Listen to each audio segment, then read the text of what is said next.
बिस्मिल्लाहिर्रहमानिर्रहीम। Heroes of the soil के अगले प्रोग्राम के साथ मैं सैयद फरहान गिलानी आपकी खिदमत में हाजिर हूँ। आज हमने जिस शख्सियत को अपने प्रोग्राम में बुलाया है वो बहुत डाइवर्सिफाइड किस्म के हैं। बेसिकली अगर हम उनके बारे में एक मुख्तसर सी बात करें तो वो बहुत लिटरेट पर्सन हैं। ताल्लुक़ उनका शोबा सहाफ़त से है, लेकिन सहाफ़ी होने के साथ साथ वो सीरत-उन-नबवी पर भी तहकीक करते हैं।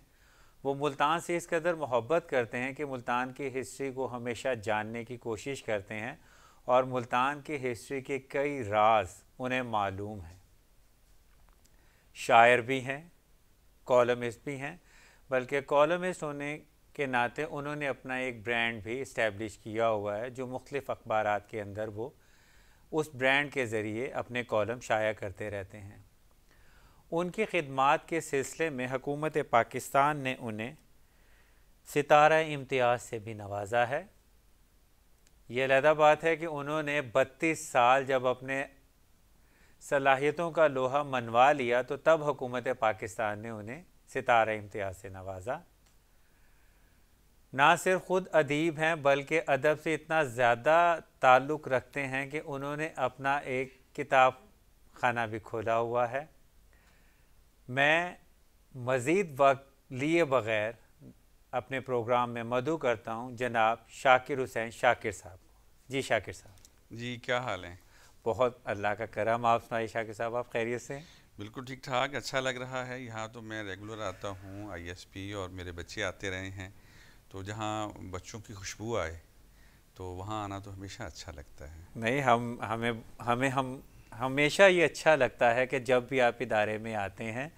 आज बल्कि हमें मौका मिला कि आप से हम पूछ सकें आपके बारे में, क्योंकि आपका ताल्लुक़ इस धरती से है और आपने इस धरती को रोशनास करवाया पूरे पाकिस्तान में, इसीलिए आपकी खिदमात के सिलसिले में उसमें हुकूमत मैं पाकिस्तान फरहान ने भाई, भी मैं आपको ये कहूँगा एक्नॉलेज किया। कि वो जो धरती की बात आप कर रहे हैं, तो पता नहीं कि जब मैं पैदा हुआ इसी शहर में, मुल्तान में, तो जो घुट्टी जिसे कहा जाता है हमारे यहाँ, तो उस घुट्टी में मुल्तान की मोहब्बत डाली गई। कुछ कहते हैं कि शहद चटाया जाता है, कुछ कहते हैं फ़लानी चीज़, लेकिन मैं समझता हूँ कि मेरी घुट्टी के अंदर मुल्तान की मट्टी के कुछ ज़र्रात, जिसे कहते हैं ना कि गर्दो गर्मा गदाओ गोरिस्तान, तो ये 4 चीज़ों में से जो गर्द है ना, वो मेरी घुट्टी में सबसे पहले आई। पहली बात तो ये है। दूसरी बात ये है कि जब मुल्तान की बात करता हूँ तो मुझे यूँ लगता है जैसे मैं अपनी बात कर रहा हूँ। मुल्तान से मुझे बेतहाशा मोहब्बत है। ज़िंदगी में कई मरतबा आपको सुनकर ये हैरत होगी कि मुल्तान से मुस्तकिल बाहर रहने की पेशकश भी हुई, बल्कि पाकिस्तान से बाहर। 2005 में मैं कनाडा गया तो वहाँ जो मेरे मेज़बान थे इशफाक हुसैन, तो उन्होंने कहा शाकिर साहब आप आए हैं तो ये एक फार्म है, इस पर नेशनलिटी के लिए आप अप्लाई कर दें, आपका प्रोफाइल इतना अच्छा है कि कभी ना कभी तो आपको यहाँ की शहरियत मिल जाएगी। फरहान भाई, यकीन कीजिए कि मैंने उस पर दस्तखत नहीं किए। इस वजह से दस्तखत नहीं किए कि मुझे पाकिस्तान से बेहतर शहरियत नहीं लगती। अगरचे मेरे बच्चों ने मेरे इस नज़रिए को मुस्तरद किया और अब खैर से 2 बच्चे जो मेरे हैं वो पाकिस्तानी पासपोर्ट से आहिस्ता आहिस्ता दूर होते जा रहे हैं, लेकिन मुझे इस बात का इत्मीनान है कि मेरी ज़ात तक जो है वो पाकिस्तान से जो मोहब्बत है और पाकिस्तान के बाद फिर मुल्तान से जो मोहब्बत है, वो अब तो ज़ाहिर है कि अब हम जा रहे हैं, अपने मंजिल की तरफ जा रहे हैं, तो यकीनी तौर पर मैंने यहाँ रहना है।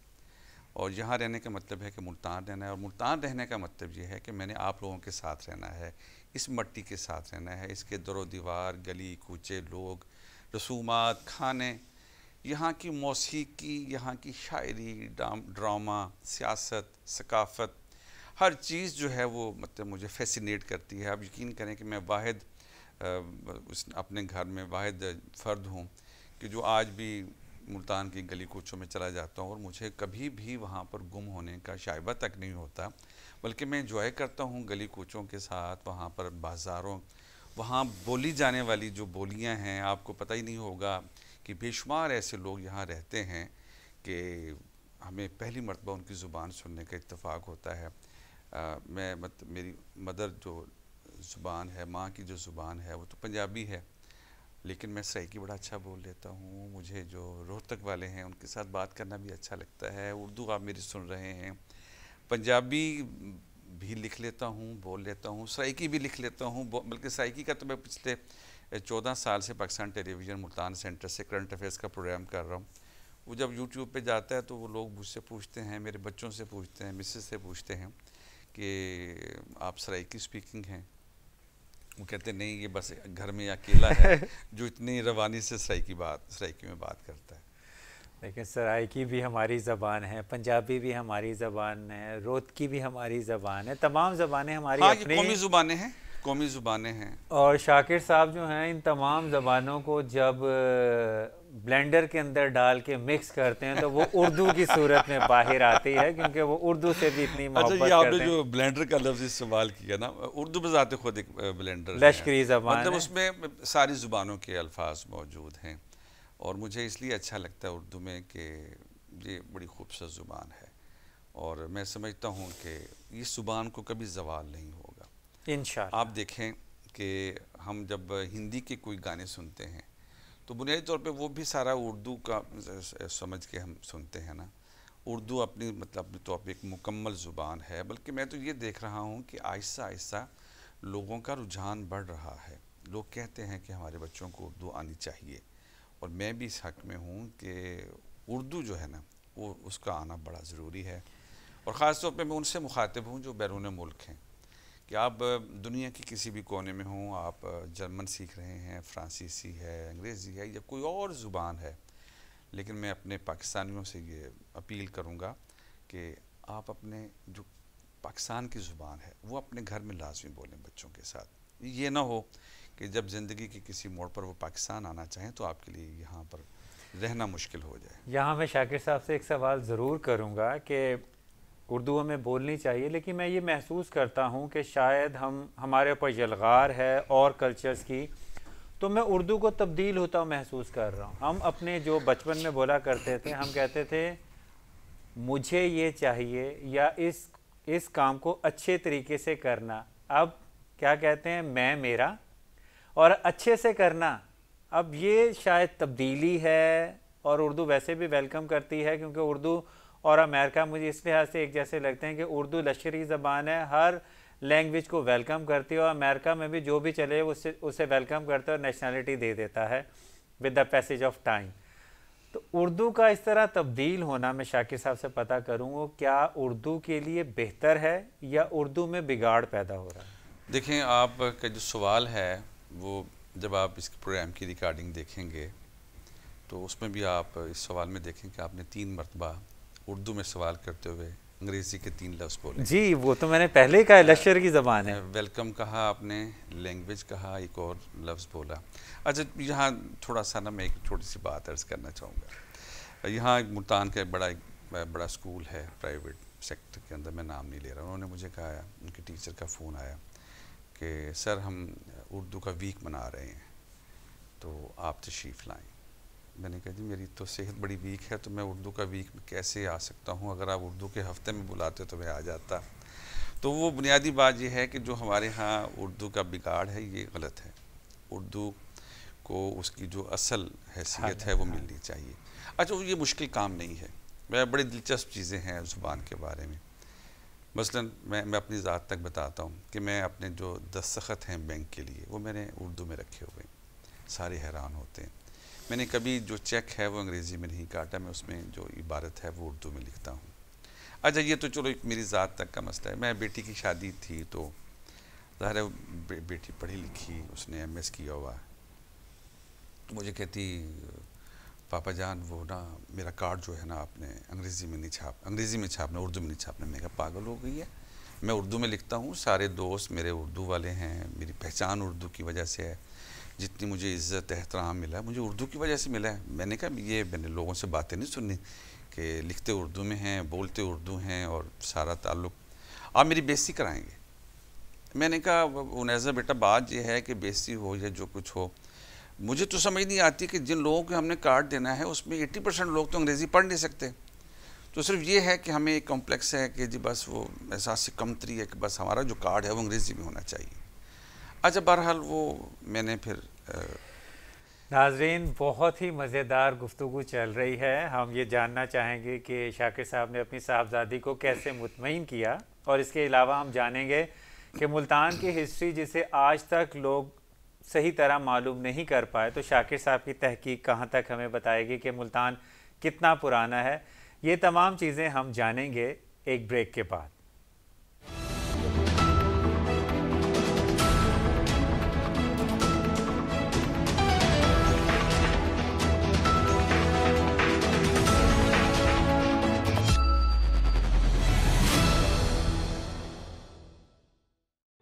Institute of Southern Punjab Multan, the largest and pioneer degree awarding institute in South Punjab region.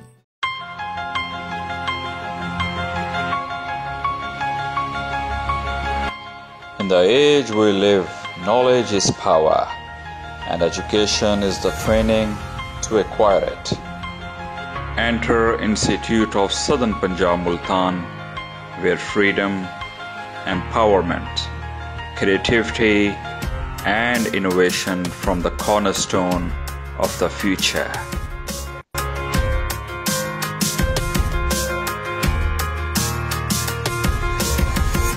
Spread over 26 acres, the main campus of Institute of Southern Punjab Multan is the home of more than 4,500 students from all over the country.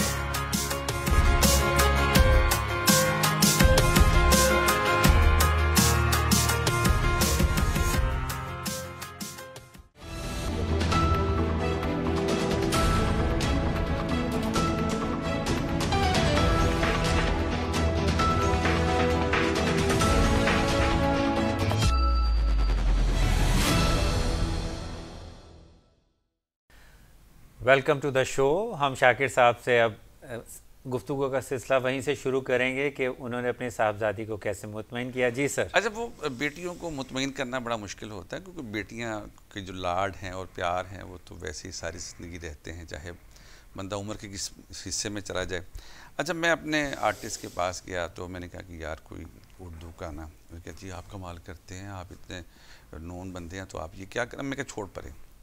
ऐसे मुझे ना ख्याल आया कि तुफैल नियाज़ी ने ना एक बच्चियों के लिए सॉन्ग गाया था, साडा चिड़ियां दा चंबा। अच्छा, मैंने कहा कि ये तो बड़ा खूबसूरत टाइटल बनता है शादी कार्ड का। ले फरहान भाई, मैंने उनसे कहा, मैंने कहा एक थीम आया मेरे जहन में, कोई नवीद मुसरत नहीं होगा, कोई वेडिंग नहीं होगा। मैंने उसके कार्ड का नाम रखा साडा चिड़ियां दा चंबा। और मैंने बहुत सारी चिड़ियों के ना उससे कहा, मैं निकालो नेट से, चिड़ियाँ उड़ती हुई हैं। और उन उड़ती हुई चिड़ियों के अंदर एक बड़ी सी चिड़िया मैंने अपनी बेटी को तशबीह देकर मैंने उसका टाइटल डिज़ाइन कर दिया। और टाइटल डिज़ाइन करके फिर मैंने उसकी इबारत उर्दू में लिखी कि मेरी प्यारी बेटी उनैज़ा फ़ातिमा अपना घर बसाने जा रही है।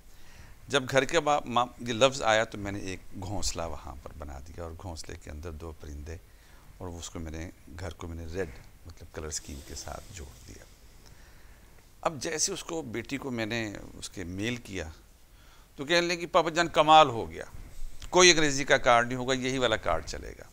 अच्छा, ये बात ये है कि आप अहमियत कितनी देते हैं। आपने अभी जो बात की है ना कि शादी कार्ड के ज़रिए बेटी को मुतमईन कैसे किया। अच्छा, सवाल ये भी तो पैदा हो सकता था ना कि आप मुझसे पूछते, शाकिर साहब आप मुल्तान में रहकर मुतमईन कैसे होते हैं? यहाँ तो जगह जगह पर स्पीड ब्रेकर्स हैं, लोगों के लिए सहूलियात नहीं हैं। आपका लिखना, बोलना, पढ़ना, अगर आप बड़े शहर में होते, मैं कहता हूँ कि नहीं। मैंने यहाँ बैठकर पूरी पाकिस्तान और फिर पूरी दुनिया तक रसाई हासिल की है ना। इसका मतलब है कि बंदे के अंदर सलाहियत हो तो उसके लिए कोई भी स्पीड ब्रेकर जो है वो रास्ते में रुकावट नहीं बन सकता। मुल्तान की बात आप कर रहे हैं। मुल्तान मैंने आपसे जैसे बताया कि ये मेरा इश्क है। मैं आपसे इसी से जुड़ा हुआ सवाल करूंगा। आपका एक ब्रांड है कॉलम में, आपका ब्रांड है कहता हूँ सच। हाँ, कि झूठ की आदत नहीं मुझे, ये कहता हूँ। तो क्या सहाफ़त के अंदर आजकल के हालात में ये पॉसिबल है कि कहता हूँ सच पर अमल किया जा सके? सबसे मुश्किल दौर जो चल रहा है वो आज का दौर है, आज के हालात हैं। इतने टफ हालात कभी नहीं थे सहाफ़त पर। सच बोलना बहुत मुश्किल हो गया है। हमने मतलब है कि जनरल ज़िया का माशाल्लाह भी देखा है, मुशर्रफ का दौर भी देखा है, जमहूरियत भी देखी है, लेकिन ये जो मौजूदा दौर है यहाँ पर सच कहना बड़ा मुश्किल हो गया है, लेकिन इसके बावजूद जब सच कहना नामुमकिन हो तो फिर लिखने वाले अपने लिए दूसरा रास्ता इख्तियार कर लेते हैं। सुनने में आता था बचपन में, वो कहते थे झूठ को इस तरह बोलो और इस तरह बार बार बोलो कि उस पर सच का गुमा हो। तो इसका मतलब आजकल पाकिस्तान इस दौर से, बल्कि पाकिस्तान के हमारा खिता ही कह लें, इस दौर से गुजर रहा है कि जिसमें सच कहना मुश्किल हो गया है। असल में चीज़ें देखें, जर्नलिज्म की बात करें तो तमाम जो मीडिया है, चाहे वो प्रिंट मीडिया है, इलेक्ट्रॉनिक मीडिया है, वो सारे के सारे ज़वाल का शिकार हैं। ज़ाहिर है वो बेजा पाबंदियाँ हैं और वो पाबंदियाँ जब ख़त्म होंगी तो शायद कुछ बेहतर। अब आप देख लें कि इस पूरे पिछले 3-4 बरसों में कोई नया चैनल आपको नहीं देखने को मिला, अखबारात बंद हो गए हैं, नए अखबारात सामने नहीं आ रहे। जब आप इतनी पाबंदियां लगाएंगे तो लिखने, पढ़ने और बोलने वाले सामने नहीं आएंगे, माशरे के अंदर एक घुटन का एहसास आप होगा। इतनी पाबंदियों के ख़िलाफ़ हैं या पाबंदियों के ख़िलाफ़ हैं? मैं मतलब पाबंदी के ही ख़िलाफ़ हूँ। साफ सी बात है कि जब आपको मैं आपको कहता हूँ कि फरहान साहब आप ये सवाल ना करें, आप मैं क्यों ना ये सवाल करूँ, आपको लगेगा आपका प्रोग्राम नामुकम्मल है। मैं एक मिसाल दे रहा हूँ। मैं आते ही आप आया हूँ, जैसे आपके ऑफिस गया हूँ, वहाँ से हम उठे हैं, यहाँ आए हैं स्टूडियो में, तो मैंने आपसे कोई एक भी बात ऐसी नहीं कही। मैंने आपको कहा जी आप जो मर्ज़ी सवाल करें, लेकिन जब आपका कोई मेहमान आपको ये इस दायरे के अंदर बंद कर दे कि जी बस इस दायरे से बाहर नहीं आना, आप कहेंगे भी ये कागज़ रख देते हैं, आप खुद ही बात करें, मुझे बोलने की इजाज़त नहीं है। सिर्फ यही वो नुक्ता है कि जब आप बोलने वाले को, लिखने वाले को आज़ादी नहीं देंगे तो फिर ख़राबियाँ तो आपको हर जगह पर दिखाई देंगी। लेकिन उनके बारे में आप क्या कहेंगे कि हम कहते हैं जी शख्सी आज़ादी होनी चाहिए, लेकिन आपकी आज़ादी दूसरे के लिए मुसीबत का बायस बन रही हो, तो उस आज़ादी को आप क्या कहेंगे? जैसे सॉरी मैं अपनी बात कंप्लीट कर लूँ। जैसे यहाँ पर एक ख़ातून कहती हैं जी मेरा जिस्म मेरी मर्ज़ी, तो वो भी तो अपने आप को आज़ादी के लिए बता रही हैं ना, तो क्या आप ऐसी आज़ादी के हक़ में हैं? मैं तो देखें, मैं तो वो तो जो नारा जिस पस मंज़र में आया था वो कुछ और था, वो पाबंदी कुछ और थी। मैं जर्नलिज्म की बात कर रहा हूँ। यहाँ सच को मतलब सामने नहीं आने दिया जा रहा। मेरी बेशुमार लिखने वालों से मुलाकात होती है, ज़ाहिर मेरा उठना बैठना उन्हीं के साथ है, तो हमें अंदाज़ा है कि हम जिस भी अखबार में लिख रहे होते हैं या टेलीविज़न प्रोग्राम में बोल रहे होते हैं, तो हमें कहा जाता है कि आपने इस चीज़ को डिस्कस नहीं करना, इस पर बोलना नहीं है। मैं अभी थोड़ी देर पहले आपसे अर्ज़ किया कि 14 बरस मैंने से कर रहा हूँ प्रोग्राम पाकिस्तान टेलीविज़न का, तो ये मतलब पहली मर्तबा हुआ है कि इस टेन्योर में उन्होंने कहा जी कि आप एग्रेसिव ना हुआ करें हुकूमत के बारे में। मैं कहता हूँ कि जब तक आज़ादी इजहार नहीं होगा, जब तक हम अंधेरा नहीं दिखाएंगे तो रोशनी का पता नहीं चलेगा। ये हमें उसको बराबर रखना है। और जहाँ तक आपकी बात है, एतदाल रहना चाहिए। शुद्र बेमुहार आज़ादी किसी भी शोबे में हो, चाहे आप बच्चे के लिए हो, अपने घर के लिए हो, आपके अपने लिए हो, लिखने वाले के लिए हो, वो नुकसानदेह है। लेकिन जो सच है उसको तो सामने आना चाहिए। कैसा लगा था आपको जब आपका नाम आया तमगा इम्तियाज़ के लिए? हाँ, मतलब ज़ाहिर है कि मुल्तान में सबसे कम उम्र मैं ही हूँ कि जिसको ये सदारती तमगा मिला। अच्छा लगा, बहुत अच्छा लगा। मैं ये भी कहता हूँ कि हुकूमत की मेहरबानी कि उन्होंने मुझे नामज़द किया, और फिर नामज़द तो हर साल सैकड़ों लोग होते हैं, लेकिन नामज़दगी के बाद किसी को मिलना, ये शाकिर साहब आप बेशक उम्र में तो छोटे थे, लेकिन आपकी खिदमत 32 साल पे मुहित थी जब आपको ये मिला। हाँ जी, मैं ये कहता हूँ कि वो कोई शुभ घड़ी थी कि अच्छा, इसका भी एक बड़ा वाक़या है कि मुझे मिला कैसे ना। यहाँ अशरफ शुगर मिल है बहावलपुर के करीब, तो वहाँ पर सदर जरदारी आए हुए थे, तो उन्होंने कहा जी कि मैंने मुल्तान और बहावलपुर के लिखने वालों से मुलाकात करनी है। हम मुल्तान से काफ़ी लोग गए, तो फिर उन्होंने कहा जी कि आएँ आपकी मुलाकात में, अपनी किताबें भी साथ ले गए। उन्होंने मेरी किताबें देखी सदर जरदारी ने, तो उन्होंने कहा कि आपका इतना काम है तो आपको कोई नेशनल अवार्ड मिला है? तो मैंने कहा नहीं, कोई अवार्ड नहीं मिला। और उससे पहले मेरी एक किताब है मादर मिल्लत पर, उस पर मुझे 2 सदारती अवार्ड मिल चुके थे। एक नेशनल बुक फाउंडेशन की तरफ से, एक हुकूमत पाकिस्तान की तरफ से, सिर्फ एक किताब पर। तो मैंने कहा जी वो बस मिले एक किताब पर। कहते अच्छा। उन्होंने अपने प्रेस सेक्रेटरी थे उस वक्त अजमत तैमूर उस्मान साहब, उनको बुलाया, उनसे कहा कि शाकिर साहब का नाम जो है वो सिविल अवार्ड के लिए शामिल कर दें। अच्छा मैंने कहा भी बस ठीक है, ये उन्होंने कह दिया। तो जैसे ही वो वापस गए इस्लामाबाद से, मुझे तैमूर साहब का फ़ोन आया, शाकिर साहब मैं माजरत चाहता हूँ, जो इस साल के सिविल अवार्ड्स हैं उनके नाम तो फाइनल हो गए हैं, तो हम आपका नाम अगले साल के लिए ना वो करेंगे। अच्छा ये अप्रैल का महीना था, तो मैंने कहा अगले साल पता नहीं कौन जीता है, कौन रहता है, कौन मरता है।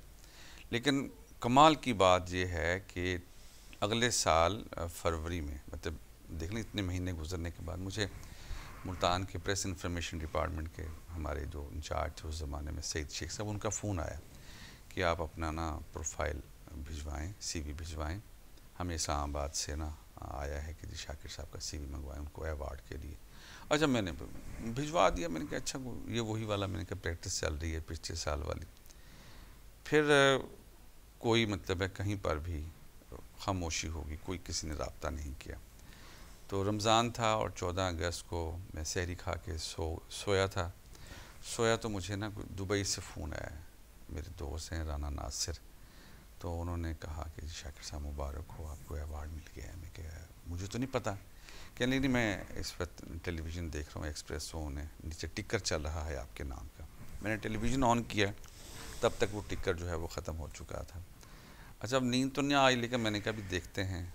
फिर वो जब अखबारात शाये हुए तो जंग अखबार में मेरा नाम आया हुआ था। नाज़रीन हम इसी से जुड़े रहेंगे, लेकिन यहाँ टाइम हुआ एक वक्त का। वक्फे के बाद हम शाकिर साहब से पता करेंगे कि ये तमगा इम्तियाज़ मिलने के लिए खिदमात ज़रूरी हैं या आपका ग्लैमर की दुनिया में होना भी ज़रूरी है, क्योंकि आजकल के नौजवान देख रहे हैं कि बहुत कम अरसा होता है आपको किसी भी फील्ड में आए हुए और आपको ये एजाज़ात मिल जाते हैं। तो हम ब्रेक के बाद शाकिर साहब से ये तमाम कुछ पूछने की कोशिश करेंगे।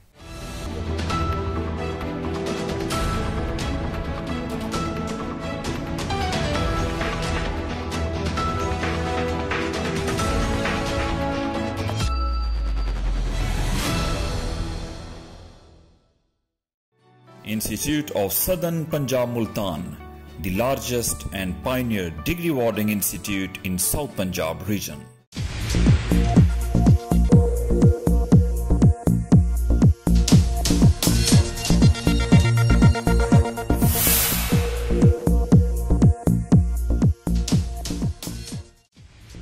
क्या आप जानना चाहते हैं कि ISP में क्या चल रहा है? हम आपको बताएंगे कि ISPians अपना हफ्ता कैसे गुजारते हैं। इंफरटेनमेंट, एंटरटेनमेंट और एकेडमिक्स की दुनिया से गर्मा गर्म खबरें, weekly activities, events, departmental news और खेलों के मैदान से।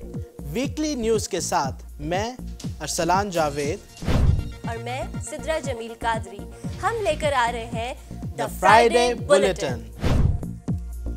So stay connected to our social media platforms. For YouTube, subscribe to Institute of Southern Punjab Multan. For Facebook, official page of Institute of Southern Punjab Multan.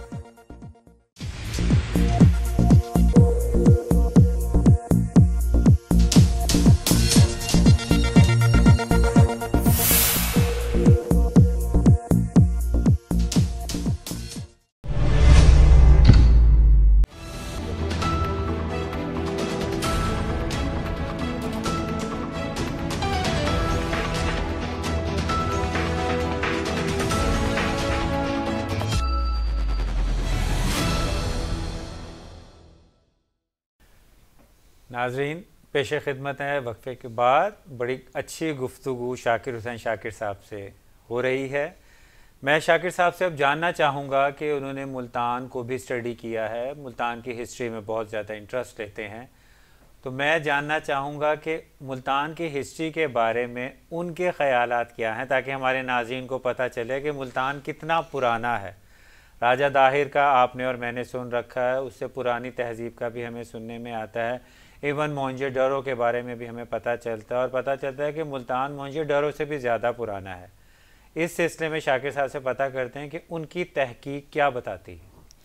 अच्छा फरहान भाई, ये तो तयशुदा है कि मुल्तान दुनिया के कदीम तरीन शहरों में से एक शहर है।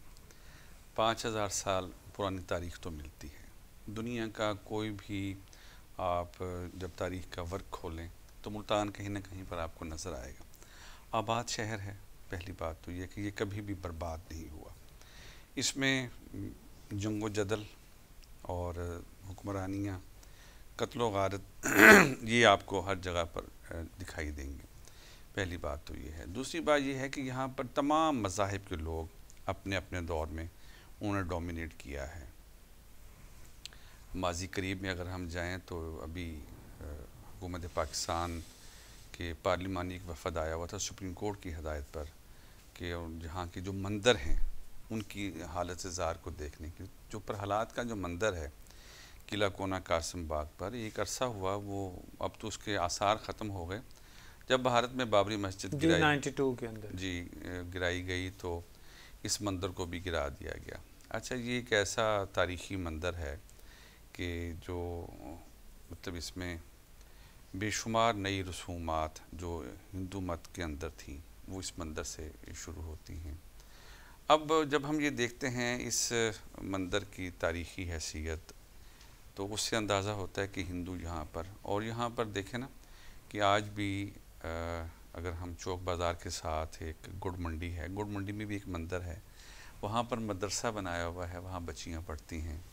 उसके बाद एक दीवान सामन मल जहाँ एक हुक्मरान है तो वो भी हिंदू थे, तो उनकी जो समाधि है जिसे कहते हैं आखिरी आरामगाह, वो भी गवर्नमेंट विलायत हुसैन कॉलेज के साथ जो बड़ा मैदान है और मैदान के साथ एक गली है। अच्छा, सूरज कुंड रोड पर वहाँ पर मंदिर हैं। बेशुमार जगहों पर आपको ना यहाँ पर एक ज़माने में मंदिर दिखाई देते। ये तो था ही हिंदू, बल्कि माजी करीब की क्या, ये हाल ही की बात है कि यहाँ कैंट में ग्रास मंडी की तरफ हिंदुओं को जो मतलब है कि वहाँ पर जलाया जाता था, तो वो समाधि वहाँ पर थी और लोग देखा करते थे कि इस तरह सिख हैं यहाँ पर, ईसाई हैं, आपको जगह जगह पर चर्चेज़ नज़र आएंगे। अब बल्कि अब तो एक जो सिख हैं वो मुल्तान से MPA बने हुए हैं। तो उसका मतलब ये है कि ये एक ऐसा शहर है जो तमाम मज़ाहिब को साथ लेकर चलता है। अच्छा, जब हम मज़ाहिब की बात करते हैं तो ये भी कोई पुरानी बात नहीं है। हज़रत बहाउद्दीन ज़करिया का जो सहन है मिज़ार का, तो वो खुलता तो वो प्रहलाद मंदिर की तरफ था जी। तो देखें कितना अच्छा ये पैगाम है औलिया कराम का कि एक शख्स जो है वो अगर मिज़ार पर आया है तो उसने अगर मंदिर जाना है तो रास्ता तो उसको, दरवाज़ा तो वहाँ खुलता है। आज इस पैगाम की ज़्यादा ज़रूरत है, पहली बात। उसके बाद इस शहर की जो खूबी है, ये एक ज़माने में बड़ा महफूज शहर समझा जाता था। जो मुल्तान का अंदरून है, इसके जो दरवाज़े हैं, अगर हम बहड़ गेट, हरम गेट, पाक गेट, दहली गेट, दौलत गेट, टोहारी गेट, तो अगर जब हम इनको देखते हैं तो इनके नामों को देखें तो हर नाम के पस मंज़र में ना एक पूरी कहानी है। मसलन दहली गेट जो है, अब वो जो दहली गेट जो था वो मुल्तान से दिल्ली जाने वाला जो रास्ता था, तो वो इस रास्ते की निशानदेही करता है। अब भी अगर आप मुल्तान से विहाड़ी टूवर्ड बुरेवाला की तरफ जाएं तो कहीं ना कहीं पर एक पुराना संगे मील लगा हुआ है जिस तो उस पर लिखा हुआ है दिल्ली इतने किलोमीटर, इतने मील ना, तो वो आज भी हमें मतलब मिलता है। अच्छा, इस तरह लोहारी जो है वो लाहौर की तरफ जाने वाला रास्ता। अच्छा, बहड़ गेट जो है वो एक बहड़ का बहुत बड़ा दरख्त होता था। अच्छा, हरम जो है, ये हरम गेट को हज़रत मूसा पाक शहीद के जो खानवादा आता था, उनकी जो ख़वातीन आती थी तो उनको वो रास्ता इख्तियार करते थी। पाक गेट हज़रत मूसा पाक शहीद के नाम से रखा गया। लेकिन अब जो अलमिया है, जो सबसे बड़ा अलमिया, वो ये है, हम आसार कदीमा वालों की बात करते हैं। मसलन बहड़ गेट है तो मुशर्रफ के ज़माने में यहाँ हमारे दोस्त एडमिनिस्ट्रेटर थे म्यूनसिपल कॉरपोरेशन में, बैरिस्टर ज़फ़रुल्लाह, तो वो आसार कदीमा पर उनकी दिलचस्पी थी, तो उन्होंने UET लाहौर के एक प्रोफेसर को कहा कि आप आके ना इसकी पुरानी शक्ल जो है वो बहाल करें। उन्होंने पुरानी शक्ल क्या बहाल करनी थी, उन्होंने उस पर प्लस्तर कर दिया। वो मुझे आज भी जब मैं जाता हूँ, वो बहड़ गेट का बहुत सत्यानाश है, उस पर आज भी काम होना चाहिए। प्लस्तर उतार कर इसकी पुरानी ईंटों को बाहर लाना चाहिए, पहली बात। दूसरी बात यह है कि इस पर पेनाफ्लेक्स हर वक्त लगे रहते हैं, बैनर्स लगे रहते हैं, नीचे सुबह के वक्त कसाई बैठता है, रात को टिक्के कबाब वाला बैठ जाता है, एक साइड पर पकौड़े समोसे वाला है, बर्तनों वाले हैं। तो ये तजावज़ात भी ख़त्म होनी चाहिए। पहली बात ये हरम गेट के ऊपर काम हुआ है, उसकी पुरानी ईंटों को बाजियाफ्त किया गया है, वहाँ पर बैठने की जगह बनाई गई है, लेकिन अभी भी वहाँ उसके इर्द गिर्द तजावज़ात हैं, उसका हुस्न मांद पड़ रहा है। हम बाहर से लोगों को बुलवा सकते हैं ऐसे गेट्स दिखाकर, इन यहाँ पर रात को एक बैठक हो, मौसीकी चल रही हो, शहर की जो कल्चर है वो वहाँ पर हो, तो मेरा ख़्याल है कि पूरी दुनिया से लोग आएंगे। अच्छा, दिल्ली गेट की हालत भी ठीक है, लेकिन उसको मज़ीद महफूज करने की ज़रूरत है। ये गेट क्यों थे, सवाल ये पैदा होता है। मुल्तान में चूँकि हमलावर बहुत ज़्यादा, पुराना शहर है, हुक्मरानी का ख्वाब हर शख्स देखा करता था, तो रात को ये दरवाजे बंद कर दिए जाते थे। जब दरवाजे बंद कर दिए जाते थे तो महफूज हो जाता था। तो एक और जगह पर भी मिलता है तारीख, उस दौर में भी गेटेड कम्युनिटी का कॉन्सेप्ट मौजूद था, जो आजकल ये वही वाला है, नई कॉलोनी। हाँ, ये जो आप देखें ना कि जो अब हम कहते हैं कि हम फलां कॉलोनी में रहते हैं, उसकी रात को दरवाजे बंद हो जाते हैं। तो मुल्तान शहर जो है ये कई सौ सालों से ये ऐसे ही था, फैलना शुरू हुआ तो अब हुआ ना, क्योंकि अब तो मुल्तान बहुत फैल गया है। वे देखें कि अब हम अंदाज़ा नहीं लगा सकते कि मुल्तान कहाँ तक चला गया, लेकिन जब दरवाजे बंद हो जाते थे लोग सुकून की नींद सोते थे। अच्छा, एक और बात कि जो ज़ाहिर प्रोग्राम हमारा बाहर भी देखा जाएगा, इस जो अंदरून शहर का जो अपना कल्चर है, उनके मकान हैं, उनके रहने का अंदाज़ है, वहाँ पर जो सीवरेज है वो आज भी ओपन है, क्योंकि वो ऊंचाई पर है ना जी, तो आप वहाँ सीवरेज नहीं डाल सकते हैं, और नालियाँ जो हैं वो ओपन हैं। जब बारिश आती है तो वो सारा पानी बहकर मुल्तान शहर में फैल जाता है। ये मतलब अल्लाह की तरफ से निज़ाम है। फिर एक अलंग है, एक फसील है। ये बातें जो हैं वो बताने की नहीं हैं, ये देखने की हैं। फिर अंदरून शहर का एक अपना कल्चर है। सुबह नाश्ता जो है वहाँ पर दाल, मूंग, पाए, हलवा पूड़ी, सोन हलवा, ज़ुबान, खद, मगज़, ये सब चीज़ें। और सबसे अहम बात फरहान भाई मैं बताना चाहूँगा कि मुल्तान आज भी पाकिस्तान के बेशुमार शहरों से बहुत सस्ता शहर है। अगर आप यहाँ रहना चाहते हैं और आपके पास घर में पकाने वाली कोई नहीं है या नहीं पका सकते, तो आपको बाहर से अच्छा खाना बहुत सस्ते दामों मिल सकता है। ये भी मुल्तान की सौगात बेशुमार हैं खाने के एतबार से, पहनने की। अच्छा, यहाँ की मौसीकी बहुत अच्छी है, यहाँ के लोग बहुत अच्छे हैं। बार बार ये कहा जाता है कि मुल्तान के किसी बंदे से कोई पता पूछे तो उसका दिल कर रहा होता है मैं उसको वहाँ तक छोड़ के आ जाऊँ, इतना मिलनसार है। तो ये सारी खूबियाँ देखकर किस पागल का जी चाहेगा कि वो किसी और मुल्क की नेशनलिटी ले, जो मैंने आगाज़ में बात कही थी। नाज़रीन, ये बातें सिर्फ वो लोग ही समझ सकते हैं जो वाकई इस मुल्क से मोहब्बत करते हैं। शाकिर साहब इस मुल्क से मोहब्बत करते हैं और इसीलिए उन्होंने अपनी शख्सियत को मुख्तलिफ़ सिमतों में बखेर रखा है। अभी वो बात कर रहे थे, बीइंग एन आर्कियोलॉजिस्ट, मुल्तान की हिस्ट्री बता रहे थे। अब मेरा अगला सवाल उनसे ये होगा कि वो सहाफ़त की दुनिया में क्यों आए, क्या मुहर्रिकात थे जिसकी वजह से वो सहाफ़त की दुनिया में आए, और सहाफ़त की दुनिया में आने के बाद उनकी जो एहसासात थे वो क्या पहले अच्छे थे या बाद में। इन तमाम सवालों का जवाब हम शाकिर साहब से लेंगे, लेकिन एक ब्रेक के बाद।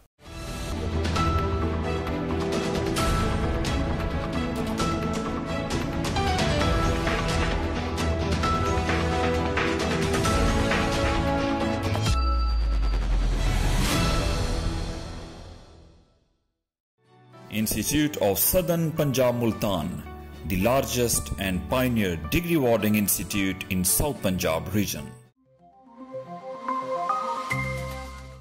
I knew exactly what stories looked like in my childhood. Stories like एक था राजा, एक थी रानी, शेर जंगल का बादशाह, लालची बुढ़िया, ऐनक वाला जिन, ज़मींदार. Now I grew up, slowly, like a baby teeth. Now stories looked so different. We all are living in our stories. कहानियाँ बदल गई, अंदाज बदल गए, मायने बदल गए, हम बड़े हो गए. Stories are what define us. Stories हमें कामयाबी का रास्ता दिखाती हैं. स्टोरीज हमें जीना सिखाती हैं, स्टोरीज हमें शऊर देती हैं, stories make us close to new ideas. So मैं लेकर आ रही हूँ आप सबके लिए दास्तान। Stay tuned.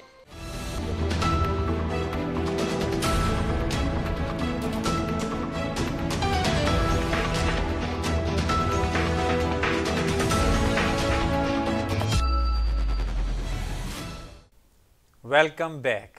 नाज़रीन, हम सवाल कर रहे थे शाकिर साहब से कि सहाफ़त में आने के उनके मुहर्रिकात क्या थे और सहाफ़त में आने के बाद वो अपने आप को ज़्यादा बेहतर महसूस करते हैं या वो महसूस करते हैं कि यार सहाफ़ी ना होता तो बेहतर था। जी शाकिर साहब। मतलब जहाँ तक तो लिखने की बात है ना, अच्छा बिल्कुल वैसा ही लिखने का आगाज़ किया जो हर बंदा लिखता है। बच्चों के सफ़े पर हमने लतीफ़े भेजने शुरू किए नकल करके ना। फिर उनकी जो क्विज़ के मुकाबले होते थे उस ज़माने में, रोज़नामा इमरोज़, नवाए वक्त जंग, यहाँ पर जो लोकल अखबारात आज भी शाये हो रहे हैं, रोज़नामा आफ्ताब और रोज़नामा संगे मील, इन तमाम अखबारात के ज़िक्र के बग़ैर मुल्तान की सहाफ़त मुकम्मल नहीं हो सकती। अच्छा, वो जब नाम शाये होता था तो नाम देख कर ना बड़ी खुशी होती थी। इमरोज़ के सफ़े पर तो कहानियाँ जब हम भेजते थे तो फिर पूरी बहस होती थी, कहानी अच्छी है बुरी है, इसको ऐसे होना चाहिए। अच्छा, वो वहाँ से आगाज़ हुआ स्कूल के ज़माने में।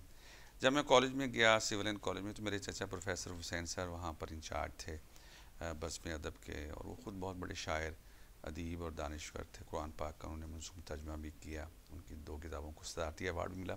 घर में एक इंस्पायरेशन मौजूद थी, आप उनसे मुतासिर थे, उनको देख रहे थे कि वो आ रहे हैं, जा रहे हैं, रेडियो जा रहे हैं, मुशायरे पढ़ने जा रहे हैं, शहर की तकरीबात में बड़े इन हैं। कॉलेज में जब गए तो फिर वो दोस्तों का एक बहुत लंबा ग्रुप बन गया हमारा ना, जो आज सारे के सारे नामवर लोग हैं। रज़ीउद्दीन रज़ी, कमर रज़ा शहज़ाद, अतर नासिक मरहूम, शोज़ब काज़मी, मतलब इस तरह, मतलब एक वहाँ एक पूरी एक क्लास मौजूद थी। मुशायरे होते थे, तकरीरी मुकाबले होते थे वहाँ। उस ज़माने में बाकायदा अदबी सफ़ों पर लिखना शुरू किया, और नवाए वक्त का सफ़ा जो था और इमरोज़ का अदबी सफ़ा, ये बहुत ज़्यादा ये वो ज़माना था जब अखबार पढ़ा जाता था।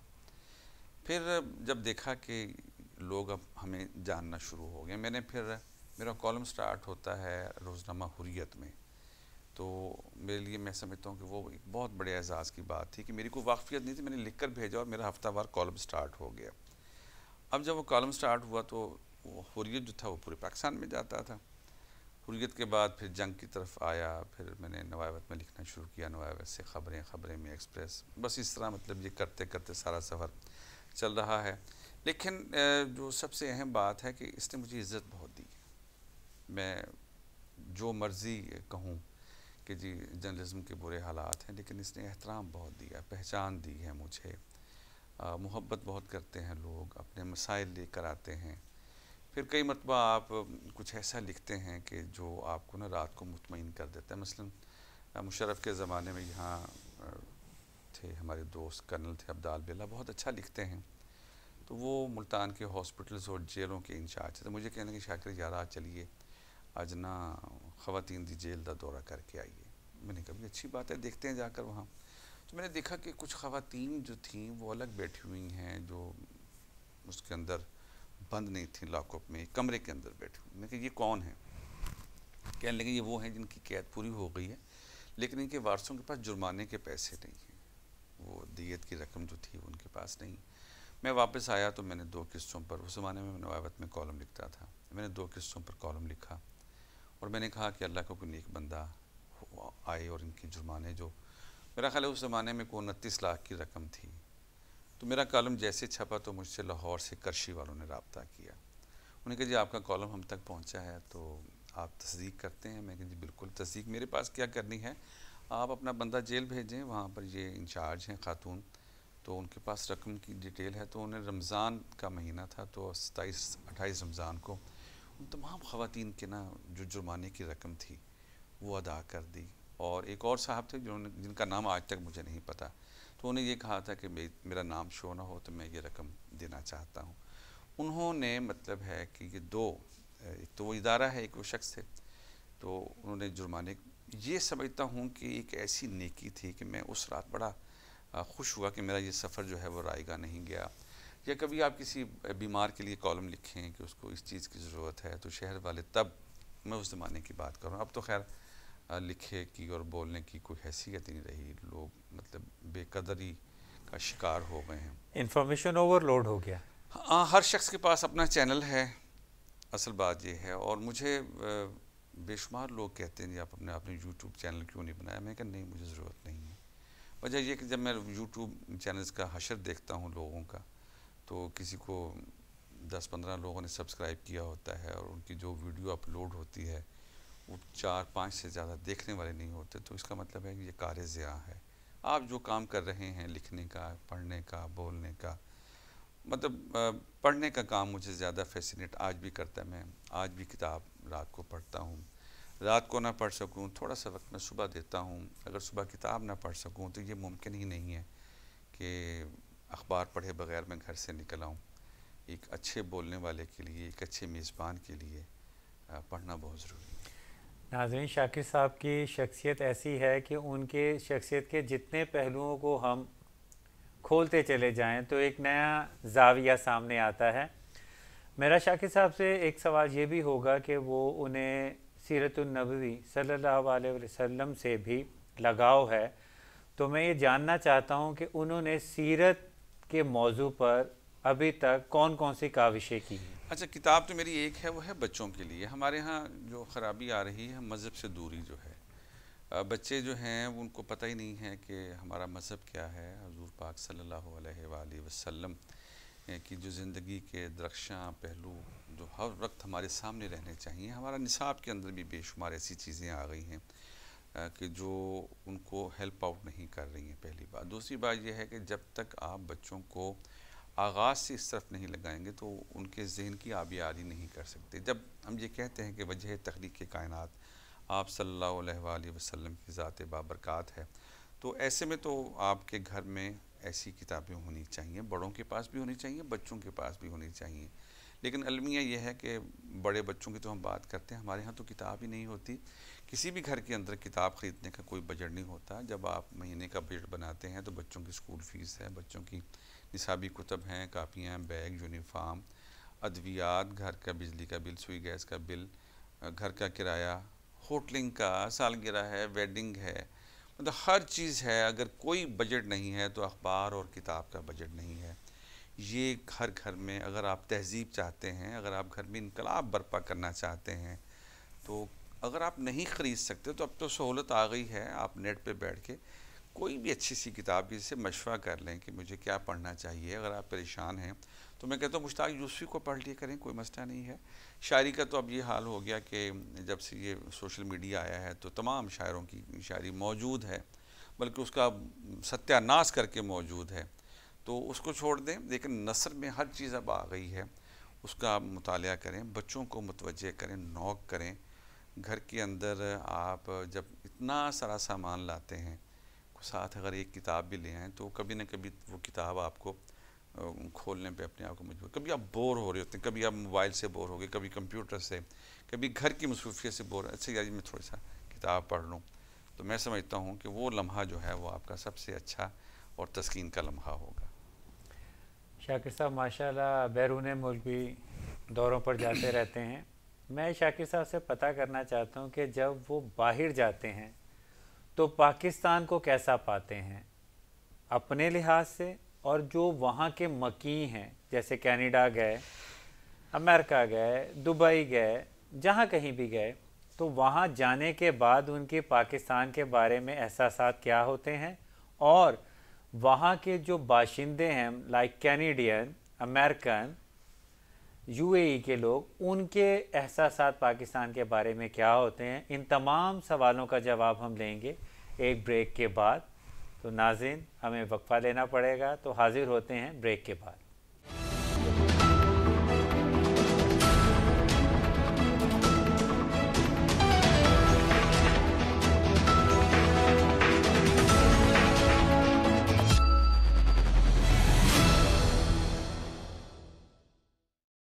Institute of Southern Punjab Multan, the largest and pioneer degree awarding institute in South Punjab region.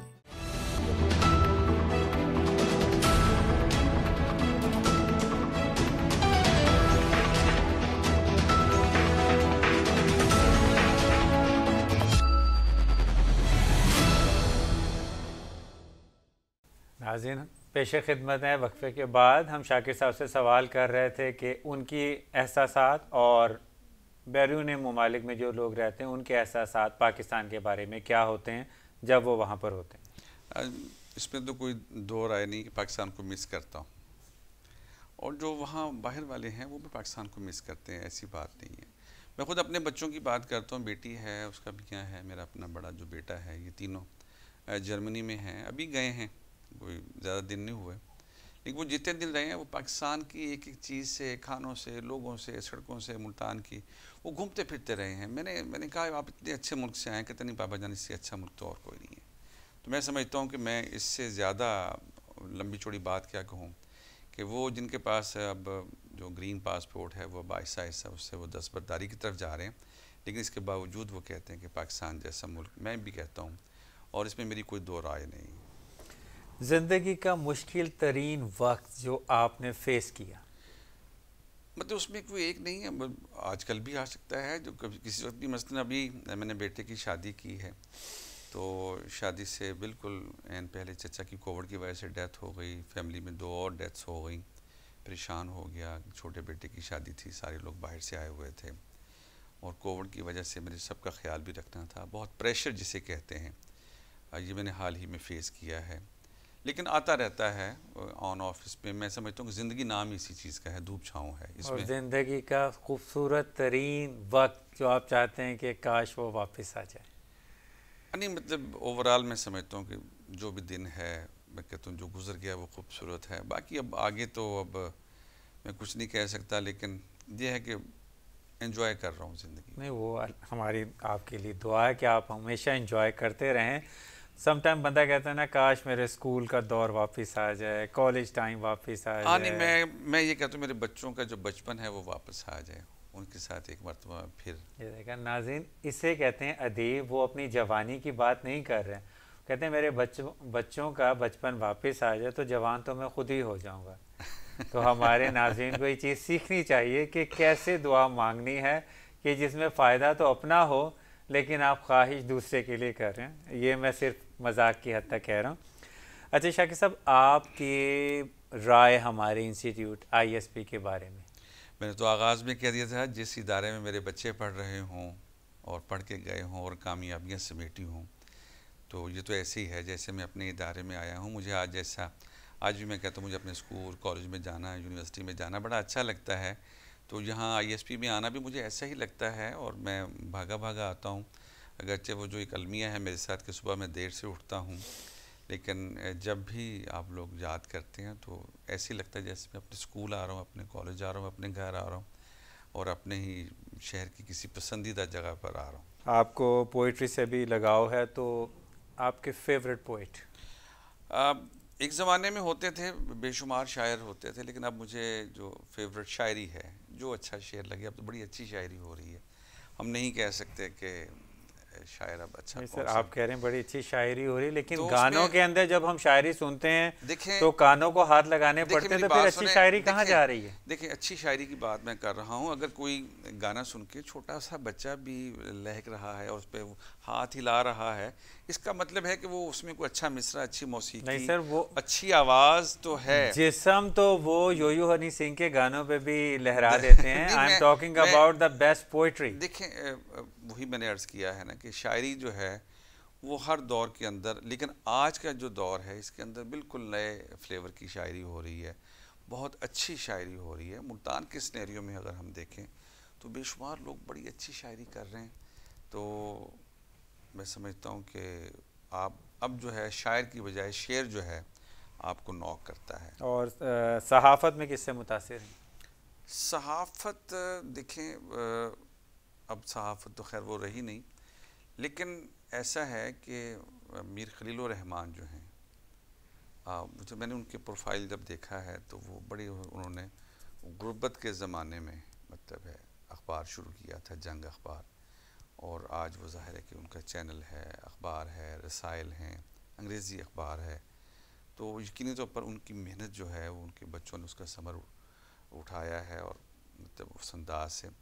बाकी अगर आप देखें तो बेशुमार लोग हैं उसमें। तो हम इमरोज़ मेरे पसंदीदा अखबारात में रहा है, मुझे अच्छा लगता था इब्रोज़ का पढ़ना।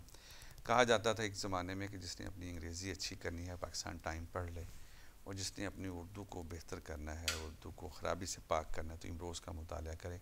अब तो अखबारात में जो ख़बरें और जो कॉलम्स और आर्टिकल छपते हैं उसके अंदर बेशुमार ग्रामर की गलतियाँ और ऐसी ऐसी किताबों पर तबसरे आते हैं जिसको मैंने देखता हूँ और साइड पर रख देता हूँ, लेकिन अलमिया है, हम इसी दौर में रहना है हमें। नाज़रीन, बहुत दिलचस्प प्रोग्राम जा रहा था, लेकिन क्या करें, वक्त आड़े आ गया और वक्त ख़त्म हुआ जाता है इस प्रोग्राम का। इंशाल्लाह नेक्स्ट प्रोग्राम में मज़ीद और लोगों के साथ हाजिर खिदमत होंगे। तब तक के लिए इजाज़त दीजिए। अल्लाह हाफ़िज़। पाकिस्तान जिंदाबाद। ISP पाइंदाबाद।